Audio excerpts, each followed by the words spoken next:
Racecourse ময়দানে 1971 সালে 7ই March ঐতিহাসিক ভাষণে বজ্রকণ্ঠে ঘোষণা করেন, এবারের সংগ্রাম আমাদের মুক্তির সংগ্রাম, এবারের সংগ্রাম স্বাধীনতার সংগ্রাম।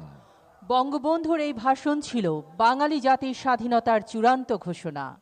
ইউনেস্কো বঙ্গবন্ধুর ভাষণকে পৃথিবীর অন্যতম গুরুত্বপূর্ণ ঐতিহাসিক দলিল হিসেবে স্বীকৃতি প্রদান করেছে। এই আন্তর্জাতিক স্বীকৃতির ঘটনা ও সম্মাননা বাঙালি জাতির জন্য অত্যন্ত গৌরব ও মর্যাদাপূর্ণ।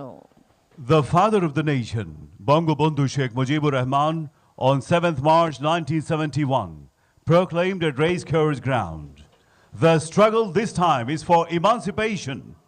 The struggle this time is for independence." The 7th March historic speech of Bangabandhu Sheikh Mujibur Rahman was the ultimate call for independence of the Bengali nation. In recognition, UNESCO endorsed this speech as an important documentary heritage. It is indeed a matter of pride and honor for the entire nation. জাতির পিতা বঙ্গবন্ধু শেখ মুজিবুর রহমান সোনার বাংলা গড়ে তোলার যে স্বপ্ন দেখেছিলেন তা বাস্তবায়নের লক্ষ্যে সকলে ঐক্যবদ্ধভাবে কাজ করে দেশকে গড়ে তুলব।